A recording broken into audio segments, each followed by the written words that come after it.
সংযুক্ত আরব আমিরাতে আইএল টি-20-র পারফরম্যান্সে নতুন করে প্রশংসায় ভাসছেন মোস্তাফিজুর রহমান। বিপিএল খেলতে দেশে ফেরা পেসারকে নিয়ে আলোচনা তুঙ্গে। সিলেটে রংপুর রাইডার্স স্কোয়াডের মধ্যমণি যেন তিনিই। আইপিএলে বাংলাদেশের সর্বোচ্চ মূল্যের রেকর্ড গড়া ক্রিকেটারও আছেন ফুরফুরে মেজাজে। 9,20,00,000 রুপিতে তাকে দলে ভিড়িয়েছে কলকাতা নাইট রাইডার্স।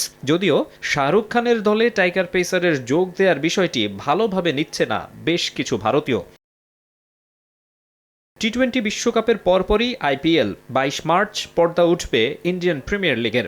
শেষ হবে 3 জুন, যে আসরের জন্য মিনি অকশন থেকে ফিজকে কিনেছে কলকাতা ফ্র্যাঞ্চাইজি। স্কোয়াড দেখে ধারণা করা যায় নাইট রাইডার্সে বেশ গুরুত্ব পাবেন কাটার মাস্টার। কিন্তু ক্রিকেট সংশ্লিষ্টরা সেটা ভালোভাবে বুঝলেও ঠিক যেন বোধগম্য হচ্ছে না কিছু উগ্রপন্থীর। ভারতের মধ্যপ্রদেশের কয়েকজন ধর্মীয় নেতা বাংলাদেশি ক্রিকেটারকে আইপিএলে খেলানোর বিরোধিতা করেছেন। এমনকি তাকে মাঠে নামালে ভাঙচুর চালানোর হুমকিও দেয়া হয়েছে। এছাড়া কলকাতা নাইট রাইডার্সকে বয়কটের ডাকও দিয়েছে তারা। আর এতে কিছুটা হলেও মোস্তাফিজের আইপিএলে অংশগ্রহণ নিয়ে তৈরি হয়েছে অনিশ্চয়তা।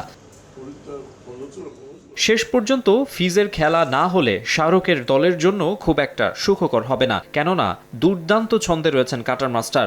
আইএল টি-20-তে রীতিমতো জাদু দেখিয়েছেন, মনে করিয়ে দিয়েছেন ক্যারিয়ারের শুরুর দিনগুলোর কথা। শিরোপা পুনরুদ্ধারের মিশনে ছন্দে থাকা মোস্তাফিজ হতে পারেন আইপিএলের 3 বারের চ্যাম্পিয়নদের তুরুপের তাস।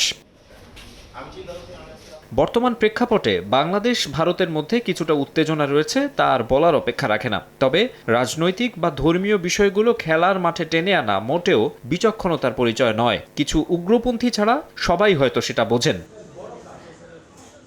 যদিও এমনিতেও মোস্তাফিজের পুরো আইপিএল খেলা হবে না। বিসিবির ক্রিকেট অপারেশনস থেকে জানানো হয়েছে জাতীয় দলের ম্যাচ খেলতে মাঝের কয়েকটা দিনের জন্য আবারও দেশে ফিরে আসতে হবে কাটার মাস্টারকে। মাকসুম আলম খান, সময় সংবাদ, ঢাকা।